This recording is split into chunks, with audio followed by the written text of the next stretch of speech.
alrededor del Día de la Mujer.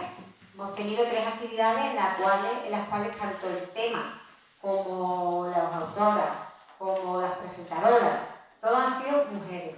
Hemos tenido por la relación hecha, una conferencia sobre Alfonsina Storni, de la mano de María Ángeles Robles. Hemos tenido después a Purificación Pura Fernández Segura, que vino también de Guadix, cerca de donde tú vives, de Guadix, presentada por Julita Arias. Y ahora tenemos a una amiga, Ana Delgado, ya la podemos llamar amiga porque es la segunda vez que está en esta fundación, trayendo su poesía.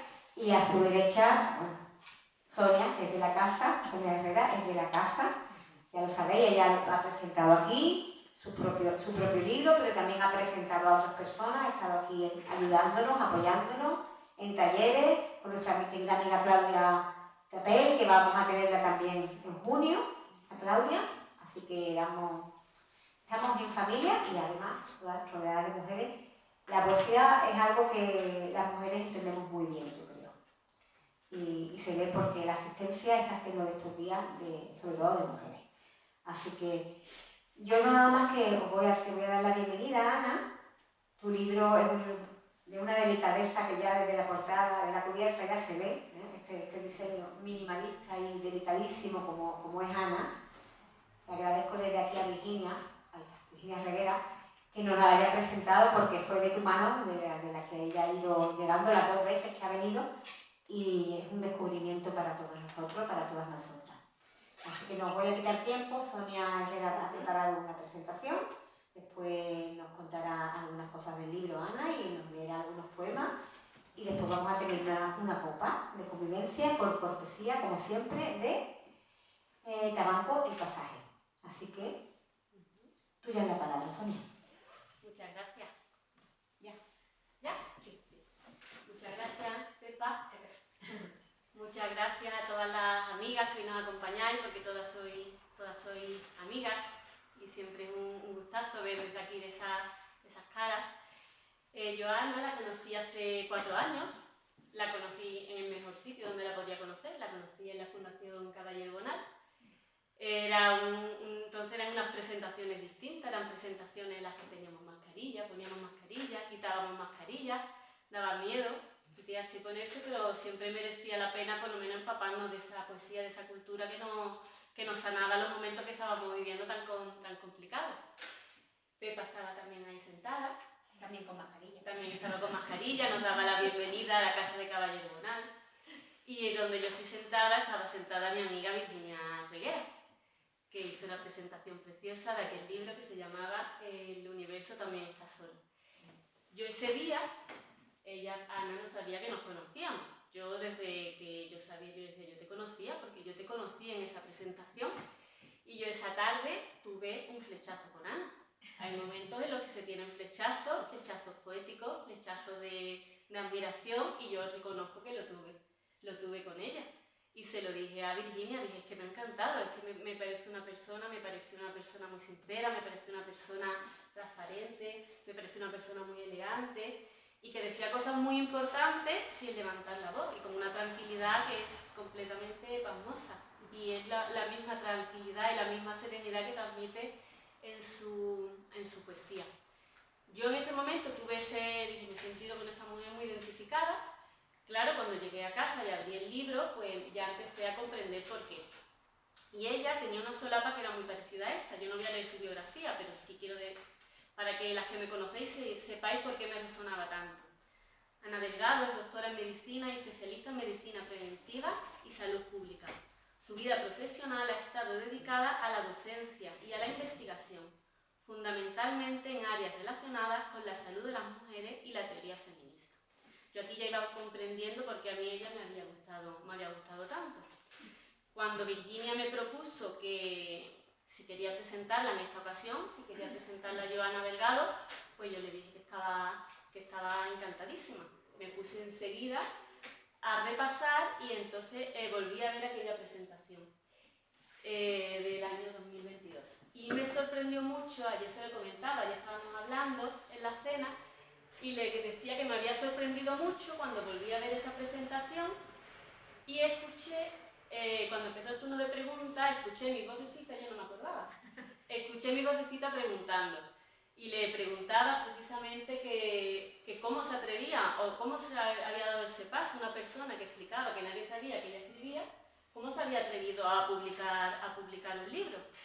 Y claro, en aquel momento yo estaba deseando de hacer lo que ella estaba haciendo entonces y vuelve a hacer ahora, que es borrar el silencio. Ella estaba en ese momento haciéndolo y yo estaba deseando hacerlo. Estaba ya dándole vuelta. Y entonces, pues claro, yo la veía y digo, mira, esta mujer está ahí explicándolo lo que yo quiero hacer. Por eso y por todas esas cosas, pues te agradezco de nuevo que me haya tenido la oportunidad de acompañarte. Borrar el silencio es un poemario que habla de nosotras, de todas nosotras. Y es un poemario que nos habla a todas y a todos y que nos invita a reflexionar, a elegir si queremos seguir perpetuando ese silencio o queremos borrarlo. Me gusta mucho la mirada de Ana, me gusta su sinceridad y me gusta su sencillez a la hora de expresarse y su afán por desvelar, por poner luz sobre lo oculto. Me gusta también su mirada crítica y me gusta su mirada autocrítica. Este poemario nos plantea permanentemente dualidades y nos plantea preguntas. Aquella vez te preguntó Virginia si sabías cuántos epígrafes había en tu libro, ¿te acuerdas? Sí, de eso sí me acordaba, Vale. pero aquí tampoco lo he contado. ¿Sabes cuántas preguntas hay en tu libro? No. Hay 20 preguntas hay en este libro. Preguntas directas, en estilo indirecto hay todavía muchas más. Nos ofrece preguntas, nos ofrece un espejo y nos invita a mirarnos, a conocernos y a reconocernos. Este libro tiene 3 partes, son 3 miradas, a su madre, a su maternidad, y desde ahí abre el prisma para mirar a todas las mujeres, a las mujeres de nuestras vidas. Entonces vamos a comenzar con la primera parte. La primera parte del libro es primera y única. Yo a ella le he pedido que me permitiese el privilegio de leer el primer poema del libro. Ocurren pasos de gigante, pasos decisivos, saltos de una anchura infinita, una grieta que marca la noche y separa 2 momentos, el pasado, largo y conocido, el futuro, radicalmente incierto. Una llamada en la noche anuncia ese segundo, no ayer, no mañana, ese. Tu madre ha muerto. Seguiré caminando hasta encontrar tu sonrisa, buscando esa dulzura que también ocultabas y tanto necesito. Este poema me parecía de una belleza. Ana le dedica 11 poemas a su madre y en estos 11 poemas ofrece el mejor tributo que le puede hacer a su madre, que es reconocerla como persona y como mujer. Una mujer que existía antes de ser madre, una mujer que tenía sueños, muchos quizás sin cumplir.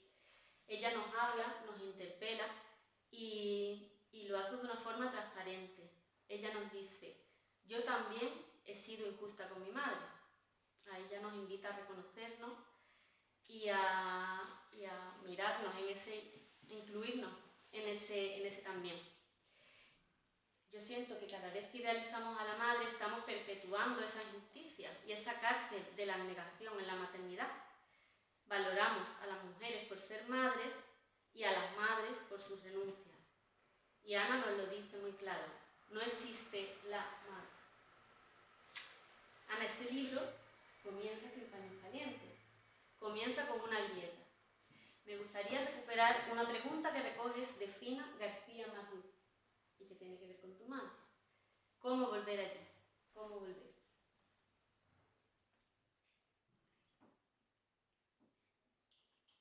Bueno,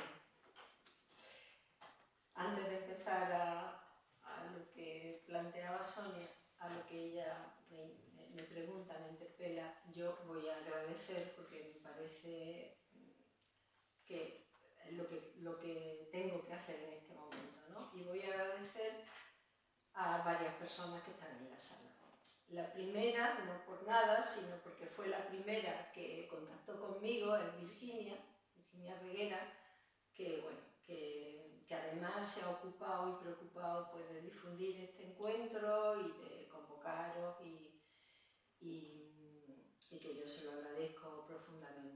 Después está la Fundación Caballero Bonal, que a través de Pepa Parra, que ya para mí es conocida y querida, porque ya hemos tomado vino juntas y hemos charlado, pues se une muchísimo, pues se ha encargado de poner este acto en pie y también de difundirlo y de acogerme en este espacio que yo lo recordaba perfectamente, este espacio, quizá también porque he visto algunos vídeos y lo recordaba bien, que es un espacio tan bonito.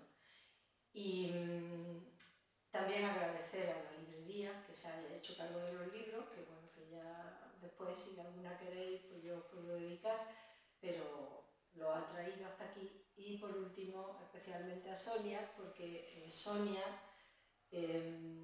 pues se ha prestado generosamente a acompañarme en este momento, ¿no? Y eso siempre es importante, porque si te sientas aquí sola a hablar tú, pues como que no encaja muy bien la situación, ¿no? En otros contextos sí, pero en este contexto está muy bien que te acompañen. Y claro, Sonia además me acompaña con esta mirada tan generosa que tiene sobre mí, pues claro, es que un poco me derrito.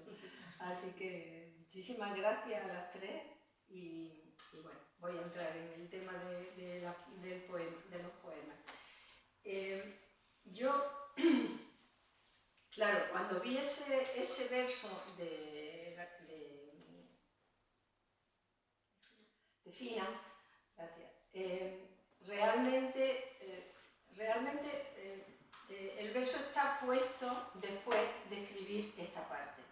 Pero es que me resultó como que estaba también dicho, ¿no? ¿Cómo volver? Yo tenía la necesidad y el deseo de volver a mi madre, a una madre que yo había necesitado, que en algunos momentos no había sentido y que en el momento en que escribí estos poemas yo sentía un amor por ella que no había sentido. Bueno, no hablo de la infancia y la adolescencia, pero digamos de la edad adulta, ¿no? Y los poemas de esta parte están escritos todos después de la muerte de mi madre y realmente son poemas escritos desde el duelo que yo viví cuando ella murió, que fue un duelo muy significativo. También están escritos desde la resignificación que yo hice de la figura de mi madre gracias a un proceso terapéutico en el que básicamente lo que emergió fue mi relación con ella. Entonces, con esta suma de ingredientes, ¿no? Del dolor por su muerte y de cómo yo la estaba reviviendo a ella, pues salen estos poemas. Por eso, este poema, este verso que ha leído, porque claro, yo hacia mi madre la hice durante muchos años, la hice responsable de mi herida, de mi dolor, ¿no? Digamos, esa herida que todas llevamos dentro. Y entonces, por eso, después de atravesar ese proceso, ¿no? Pues yo escribí, yo también he sido injusta con mi madre. Claro, también lo escribí eso en un momento en que ya tenía 2 hijos bastante grandes, ¿no? Y claro, entonces vas confrontando las experiencias, ¿no? Y realmente yo creo que lo que decía también Sonia, que en esta sociedad, a través de todas sus expresiones culturales, el cine, la literatura, no sé qué, deposita en las madres toda la carga de lo que les pasa de malo, por supuesto, no de bueno, pero sí de malo, lo que les pasa a la hija y a los hijos, ¿no? Son las responsables y tienen que asumir eso. Entonces, eso es profundamente injusto, ¿no? Profundamente injusto. Claro, esta sociedad que vivimos es así, ¿no? Y hay un poema, perdonadme, pero es que me acatarraba ayer, en el que yo hablo de la reconciliación, esta reconciliación que os comentaba con mi madre, que me parece que expresa bien eso.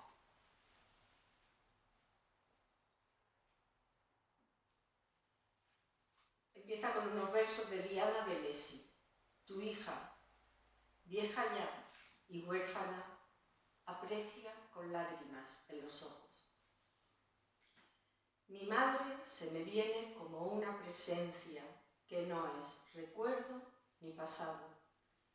Ella está ahora en cualquier lugar desde el que llega a mí.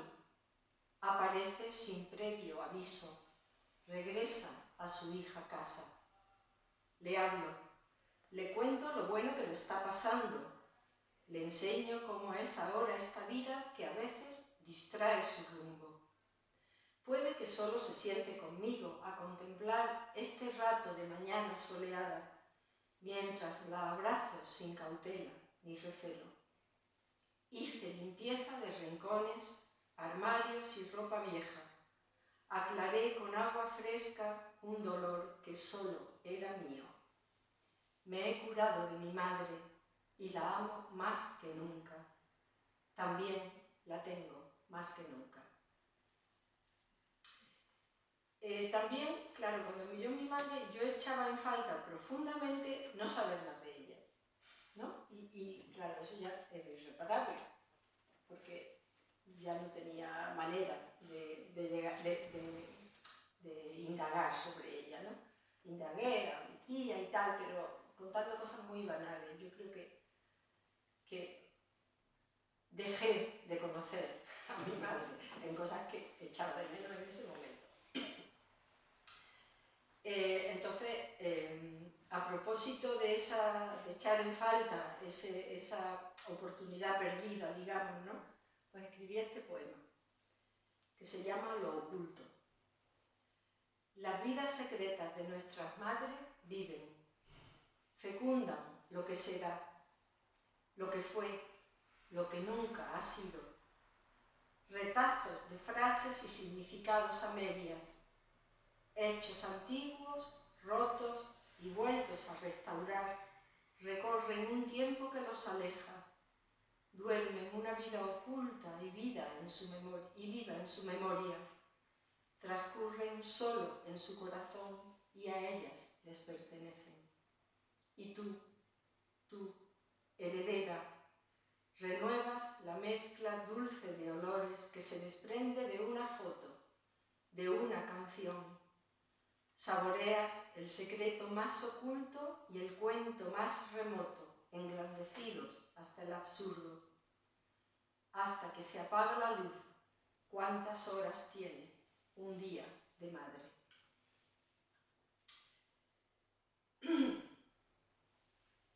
Bueno, finalmente, bueno, todo este proceso, ¿no?, que yo hice con la reelaboración de la afectividad con mi madre, pues me revivió, me hizo rescatar algunos aspectos de mi infancia, ¿no? De mi infancia, de mi juventud, de mi adolescencia, y expresión de esto son estos dos poemas que voy a leer ahora.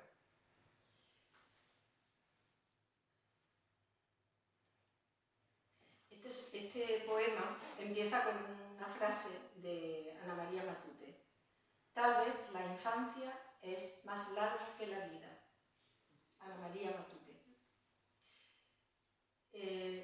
Bueno, yo en este proceso terapéutico que hice soñé muchísimo con mi madre. Bueno, soñaba con muchas cosas, pero con mi madre soñé una barbaridad. Entonces el poema empieza refiriéndose a un sueño. Los sueños. Vamos paseando. Al fondo de la vereda hay una gran casa, un hermoso hogar, remedo de nuestra casa de la infancia, con sus escaleras de mármol para leer en el tórrido verano, con su frío helado, solo vencido en la cama, pegada a mi hermanita, con su pequeño limonero y sus gatos callejeros que invaden la casa y paren en los armarios, gracias a nuestro descuido y a su astucia. Casa abierta, de par en par, siempre ofreciendo. Un vaso de vino en la cocina, entiéndase, un vino barato y delicioso. Un baile en el pequeño jardín, ay, con tus manos en mi cintura. Una habitación para el estudio, donde aprendimos más de los juegos que de los libros. Y siempre, la que abría las puertas era mi madre. Bueno, y por fin voy a leer un poema en prosa, que es el único que hay en el libro, que la verdad es que si me tiembla la voz me disculpáis porque siempre que lo leo. Bueno, se llama Abrigo. Mi madre estaba preocupada por el frío. En la Granada de nuestra infancia, el frío arreciaba al llegar el invierno y nos duraba meses. Las noches eran especialmente frías y amenazantes. Según mi madre, era de imperiosa necesidad taparse la boca para salir de casa. Nunca olvidaba su consejo cuando veía que íbamos a la calle. Un día frío, aunque no tanto como los de mi infancia, recuerdo este deseo de protección de mi madre, mediado por sus palabras. Tápate la boca que hace frío. Aparecen de pronto estas palabras de mi madre y las relaciono con el discurso de Herta Miller cuando recibió el Nobel de Literatura en 2009. Cada palabra sabe algo del círculo vicioso. Cuenta Herta Miller. ¿Tienes un pañuelo?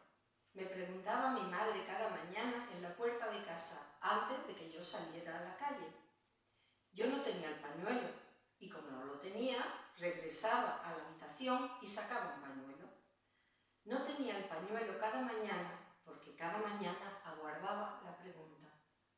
El pañuelo era la prueba de que mi madre me protegía por la mañana. A otras horas del día, más tarde o en otras circunstancias, quedaba a merced de mí misma. La pregunta, ¿tienes un pañuelo?, era una ternura indirecta. Sabemos lo que creemos no saber.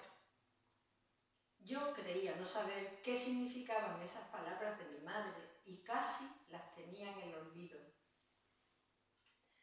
Hasta que un día de frío, sin saber por qué, recordé este tributo a la maternidad que escribió Herta Miller y, cubriendo mi boca, sentí el abrigo de las palabras de mi madre.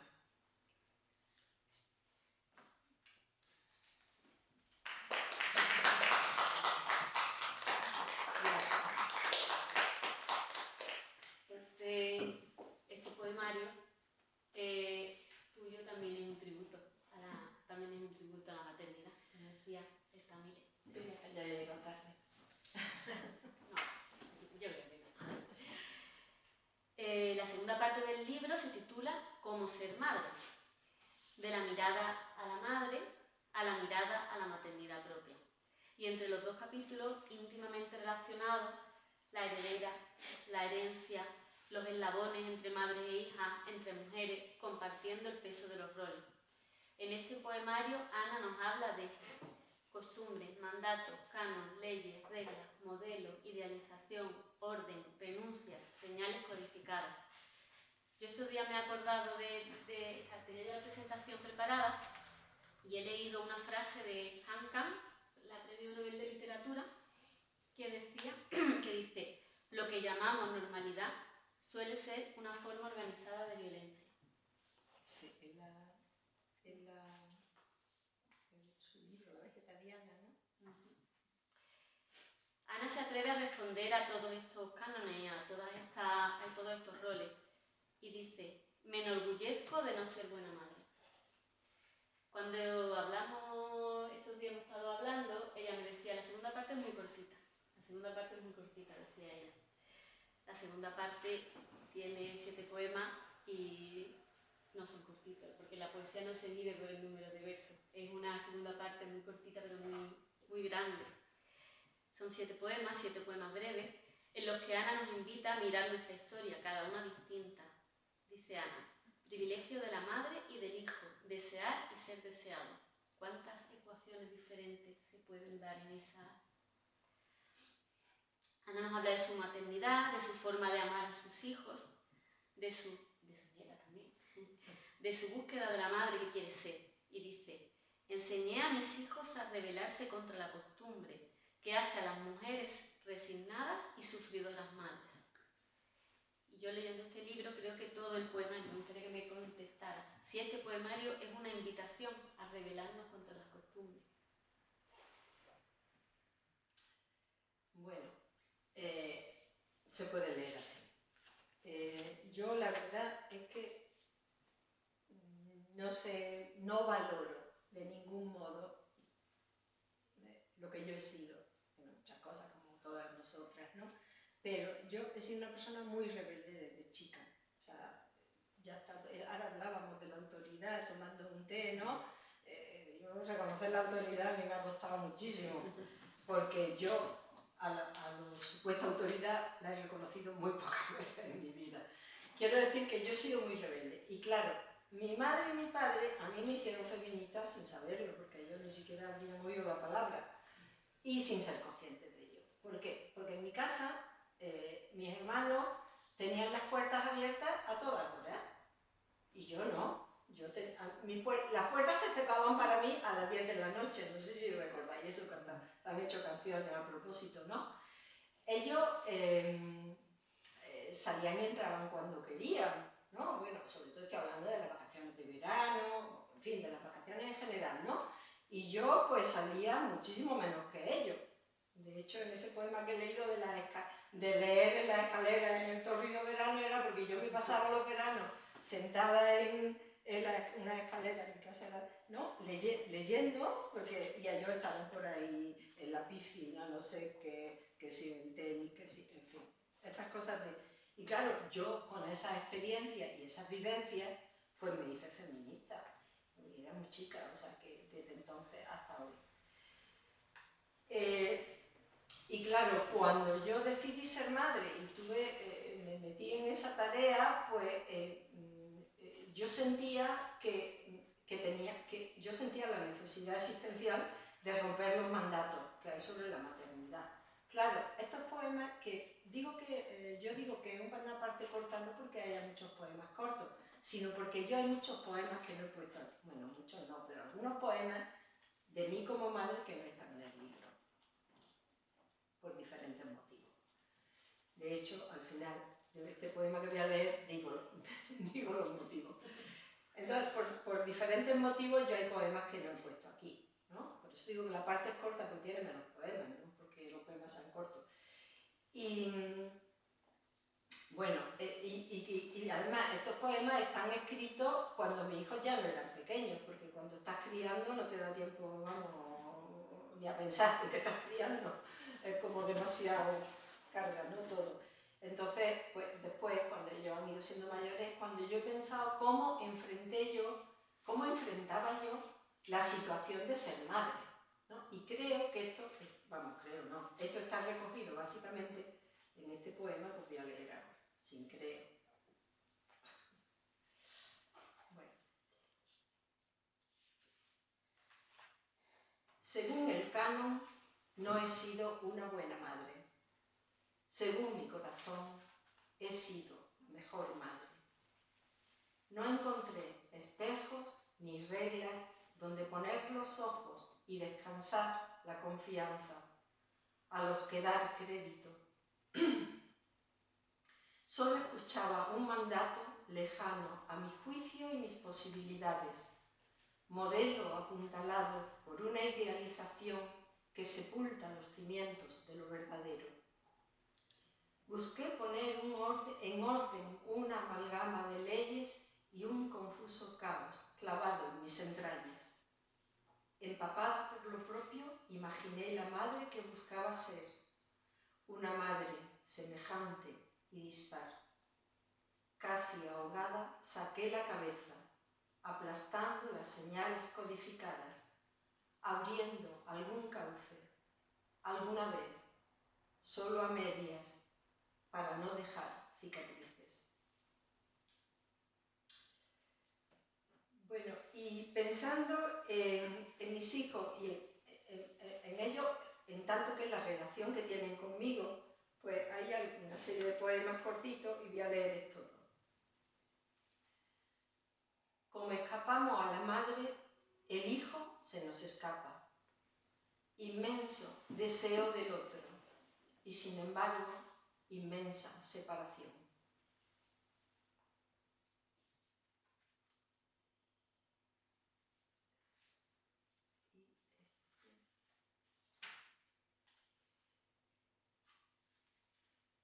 no te recordarán, bueno, es que esto está escrito a partir de una anécdota, o sea que, bueno, no en el momento en que pasó la anécdota, sino muchos años después, ¿no? Que vino mi hijo mayor de casa de un amigo y dice, mamá, ¿qué cena nos ha preparado Gregorio? Y yo dije, ¿y qué os ha preparado? Y un filete con patatas fritas. Así, literal. Bueno, entonces el poema dice, no te recordarán por la cena que prepararás. La casa inundada de libros, crecer en largas conversaciones que germinaron años más tarde. Esa es la herencia. Mis hijos ahora son feministas. Es mi mejor contribución a la humanidad.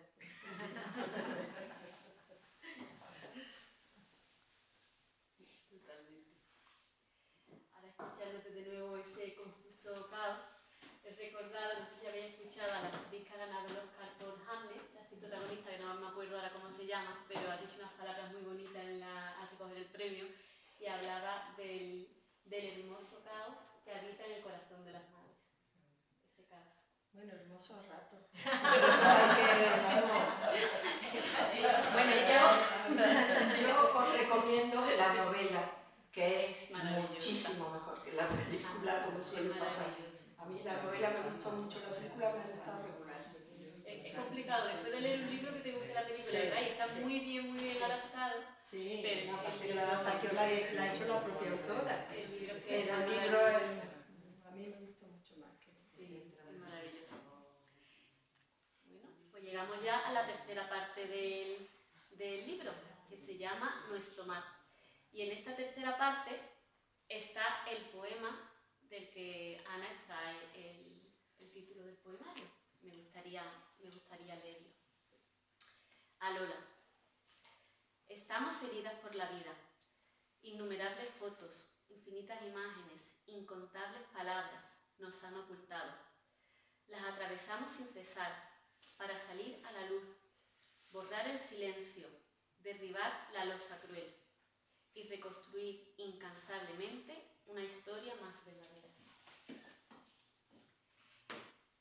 Esta tercera parte del libro, Nuestro mar, son 30 poemas que podrían constituir en sí mismos un poemario, que fluye como un río, como un torrente, pleno de experiencias de mujeres, dejando atrás cualquier canon, porque aquí tienen hueco todas, tenemos hueco todas, incluso las que no tienen nombre, las que un día compartieron con Ana solamente unos minutos en el autobús. En esta parte del libro me sorprendí encontrando que Ana también le escribe al olor de las nubes, ya se lo he comentado antes, es distinto ese olor de las nubes, pero hemos coincidido en ese verso. Y ese olor de las nubes para mí fue una obsesión durante mucho tiempo, por motivos distintos, pero ahí está la magia de la poesía, que teje hilos con las palabras. Y Ana teje hilos con mujeres para las que reivindica justicia, mujeres a las que ofrece reparación a través de la poesía. Si yo tuve un flechazo con Ana, ella lo tiene con la conductora del autobús, con una paciente, con la niña Adela, con la tía Mercedes, con María, con las mujeres presas, con todas las que compartimos esa minúscula hélice de moléculas, ese cromosoma XX, que marca nuestro destino y que nos marca también cómo conjugar los verbos. Con este poemario me pasa que todo me resuena, y Ana lo dice de una forma muy hermosa. Oigo un vosotras y leo un nosotras. Y este nosotras, Ana nos lo describe, es material, simbólico, rebelde, transgresor, cambiante, múltiple, creador, siempre en conversación. Podríamos estar toda la tarde hablando de este nosotras, de este mar, porque es necesario hacerlo y porque es sanador. Ana, yo no puedo elegir ninguna pregunta mejor que las tuyas. Intento elegir algunas de las suyas, pero ella, como es tan sabia, dice que no tiene respuestas para sus preguntas. Cuando hacemos preguntas ya muchas veces estamos dando respuestas, porque cuando hay una pregunta estamos poniendo luz, estamos poniendo ya una reflexión, que es lo que ella hace, desvelar, quitar lo que está tapado. Y este poemario está salpicado de reflexiones, y yo creo que las personas más sabias son precisamente las que preguntan, no las que contestan, las que preguntan y las que se preguntan. Con este mar de mujeres diversas, algunas por nombre, otras anónimas, a las que dedicas este libro, a todas tus mujeres, yo te quiero preguntar, ¿a cuántos pecados y cuántas condenas hace justicia este poemario?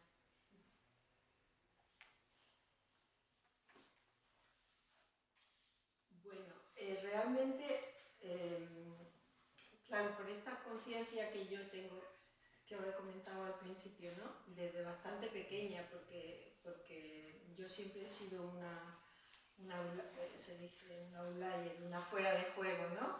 Porque claro, yo era feminista con 15 años, imaginaros la vida que tenía, poco dura. También era mucho más vehemente que ahora ya lo hablábamos el otro día, yo ahora ya sí veo que me callo, porque tampoco voy a salvar al mundo, pero no, cuando tienes 15 años no te callas, y cuando tienes 20 tampoco. Entonces, bueno, pues quiero decir con esto que yo tengo la vivencia de mí misma de que siempre he estado intentando, pelear contra ese daño, ¿no? y esa condena, digamos, bueno, el capitalismo y el patriarcado nos han hecho a las mujeres y lo siguen haciendo. Aunque estemos intentando levantar la cabeza y sacando algo, pero nos siguen haciendo, y cuidado, porque esto se puede volver peor. Entonces, bueno, pues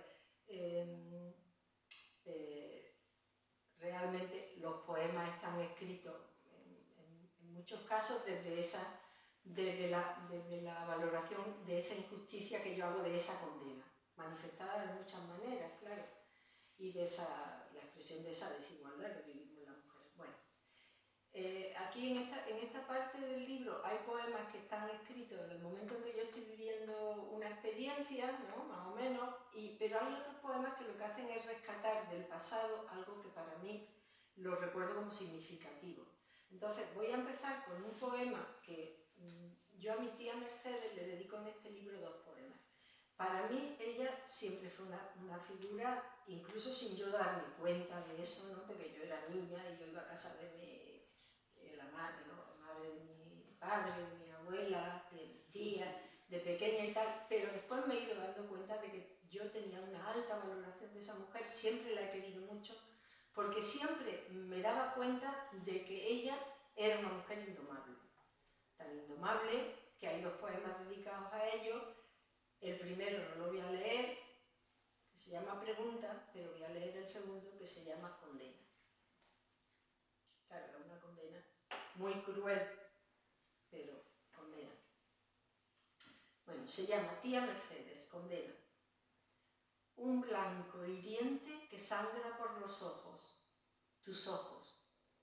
La sala es blanca, la cama es blanca, la ropa es blanca, los pasillos, largos y vacíos, son blancos. Los altos ventanales tienen cristales opacados por una oscuridad que oculta un interior frío y blanco. Tú estás allí, por tu bien, sentencian tu padre y un médico ilustre. Has renegado de tu condición y de las condiciones, signo y síntoma de tu locura. Mente errática, amor extraviado, disparate existencial, pecado imperdonable, letanía de errores que te conduce, sin duda, a una camilla y un artificio que destroza tus nervios para devolverte el juicio y restablecer tu traicionada feminidad, tu debido ser, para que tu decisión sea la piedra que se hunde en el río y desaparece sin dejar huella, anularla y anularte. Bueno, supongo que habéis entendido a qué condena me refería, ¿verdad? Mi tía, estos hechos acontecieron cuando yo no había nacido. ¿Verdad? Que esto es una memoria familiar, por supuesto incompleta, como digo en el poema anterior, que le precede, porque nunca conseguí más información de ella que la escueta que tuve, ¿no? Esos secretos familiares, ¿no? Bueno, y luego algunos poemas que están escritos también en momentos. Yo estuve 7 años yendo a la prisión de Granada con una asociación de Granada que se llama Entre Libros, que hace lectura en voz alta, ¿no? Y entonces, en muchos sitios, bueno, después de la pandemia la verdad es que las cosas han cambiado bastante, pero antes de la pandemia estuve muchos años yendo con la mujer que había puesto en marcha esta asociación. Entonces el poema está dedicado a ella. El poema se llama El olor de las nubes y está dedicado a Andrea Villarrubia. La injusticia de la justicia.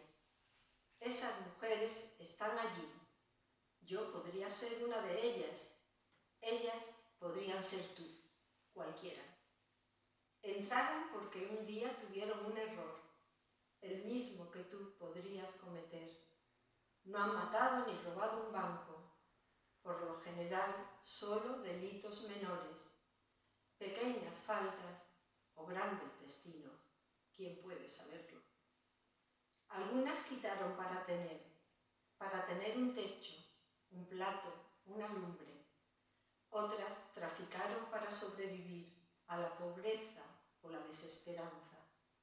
Sea como sea, todas han dejado fuera hijos, madres, un hogar, y descuentan los latidos de su añoranza sin pausa ni sosiego. Nosotras les llevamos versos y ellas nos devuelven gratitud. Les leemos relatos y nos regalan sonrisas, quizás alguna lágrima. Nosotras les quitamos mucha cárcel, nos dicen, y ellas nos ofrecen su historia envuelta en el olor de las nubes. Fue una experiencia hermosísima, lo que yo aprendí allí de aquellas mujeres que no hubiera enterado mi vida si no hubiera hecho aquello, ¿no? Hubiera aprendido. Bueno, hay un poema que yo, cuando lo he recordado y lo he puesto en palabras, también refleja una condena, y es la condena a la que estamos sometidas, sobre todo en mi generación. Ahora yo creo que hay algunas mujeres que menos, lo veo en mi entorno, ¿no? pero todavía persiste esa condena, y es la condena de la espera. Estamos condenadas a esperar siempre. Yo me acuerdo de un cómic que yo leí cuando era muy jovencita, que se llamaba así, La espera, era de Hugo Maltés, se llamaba La espera. Bueno, este poema dice así.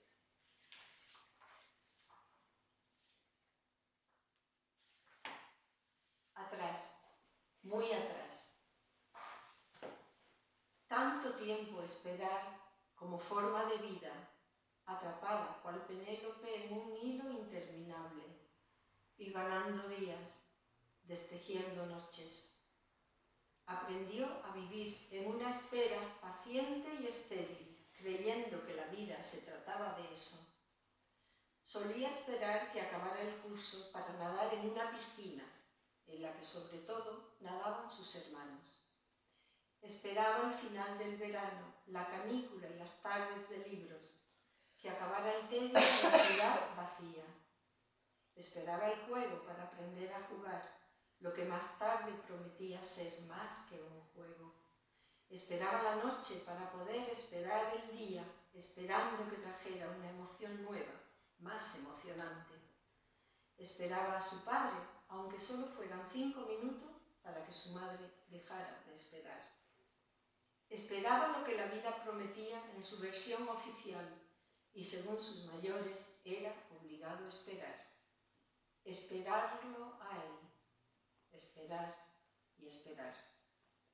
Aún amanecen días en que la espera intenta sentarla de nuevo en una silla de Enea pequeña y pasiva. Mirada desde esta confiada distancia, aquella espera sempiterna y absurda la ha curado. Bueno, ahora os voy a leer un poema que es mi manifiesto del Me Too. Está escrito en aquella emergencia social tan significativa que hubo, ¿no? Nos acordamos todas del Me Too. Y un día en una conversación, un familiar mío hizo alguna, ¡ay, que no sé qué! Digo, pues te voy a escribir yo el Me Too, mío. Entonces, este poema está escrito desde el yo también, ¿no? Yo también. El poema se llama Silencio y empieza con un verso de Maya Angelou que dice: pero aún así, como el aire, me levantaré. Y el poema dice: ¿alguna vez has dado un rodeo para no sentir que te escupían un piropo y has corrido calle abajo anhelando el silencio. ¿Alguna vez te han toqueteado en el autobús, en la calle, en un cine y has apretado la boca para detener la náusea? ¿Alguna vez un hombre ha querido ilustrarte sobre lo que llevas leyendo desde los 20 años y has recordado el placer de todo tu aprendizaje profundo?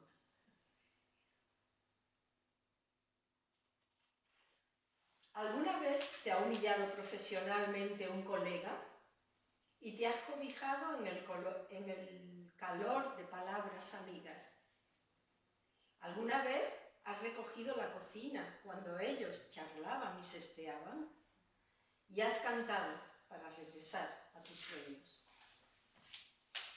¿Alguna vez has corrido por miedo en mitad de la noche y has regresado a un lugar de paz dentro de ti?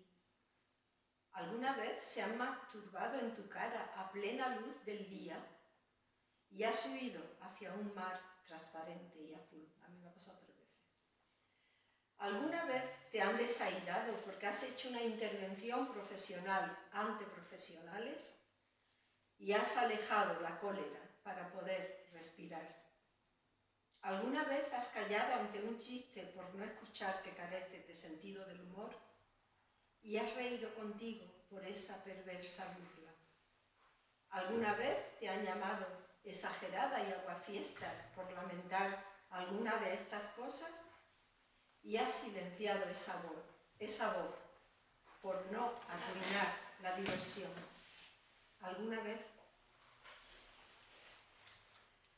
Bueno, y voy a terminar esta lectura con 2 poemas, porque con 2 poemas que estaban escritos pensando en mujeres que nunca he conocido, pero que son mujeres importantes en la historia de las mujeres y que de hecho para mí han configurado una genealogía que me ha sido muy importante en mi ser mujer, ¿no? Y bueno, y esos poemas son estos 2. Experiencias compartidas, mujeres de aquí y de allá me devuelven otra historia. Habitan un mundo ignorado, lleno de pedazos de silencio y de rabia. Trazan un relato que me afirma y apenas alcanza la luz, el aliento de estos días. El río fluye por un cauce oculto que se ensancha con el tiempo. Atraviesa la roca pedernal, rompe los muros de hormigón que las leyes levantaron, socava las creencias que nos ceñían las alas, emerge, vibra en mi cascada y va hasta un mar sin límites, nuestro mar. Bueno, y por último, este poema que está encabezado por un verso de una poeta que a mí me gusta mucho, que es Adrienne Rich. Adrienne Rich. Vine a verificar el daño.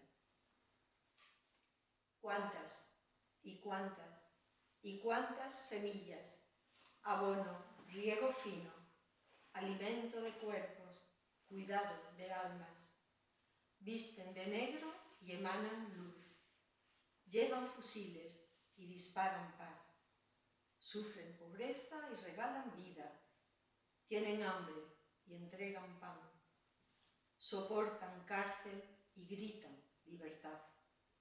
Las expulsan de sus campos y cosechan manos para sembrar. Ellas salvan el mundo y el mundo no las conoce.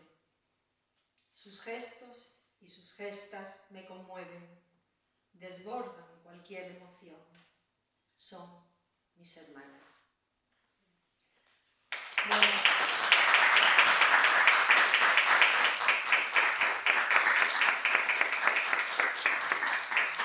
Muchísimas gracias por estar aquí, por vuestra asistencia, os lo agradezco profundamente. Espero que os haya gustado. Ha sido una preciosidad de lectura y estoy muy de acuerdo con lo que dijo Sonia, como tú eres capaz de decir cosas tan fuerte, tan importante, tan necesaria, sin levantar la voz. Esa elegancia de la que hablábamos al principio, no es minimalismo, es justeza, que dicen las cosas como tienen que decirlas, sin alabacas, pero no falta ni una coma. A mí me ha encantado, no sé si alguien quiere decir alguna cosita antes de irnos, porque normalmente siempre alguien hace un apunte o pregunta algo, pero... Aquí hay muchas aguafiestas exageradas. Sí, de las nuestras. Nuestras hermanas. Y a mí, yo quiero decirle que a mí me resulta muy sanador, porque cuando tú durante mucho tiempo sabemos lo que es esa sensación, ese dedo continuamente de ser la exagerada, pues cuanto más escribamos y cuanto más compartamos, pues ese Me Too que todavía no ha quedado claro, todavía seguimos siendo unas exageradas por tantas cosas y por tantas cosas pequeñitas. Sí, somos unas quejicas. Claro. Somos unas quejicas. Sí. Y entonces a mí me sana mucho tanto por la parte de las exageradas y las aguafiestas, como por la parte de la culpa, de cómo nos culpabilizamos muchas veces a la hora de cuando miramos a nuestras madres. Yo no soy madre, pero también las madres culpabilizan a nuestro hijo. Claro, en mi caso no tengo hijos, pero que sí pero como hija me culpabilizo, claro. Entonces pues es sanador verlo. Hay que borrar ese sí. Sí, hay que echar trabajo. Muy bien. Muchísimas gracias. Nada, pues ahora nos vamos a tomar un minuto y las que queráis que os firme el libro, pues aquí está un ratito. Muchísimas gracias y nos seguimos viendo aquí, con poesía, con literatura, con libros, con amistad y con feminismo.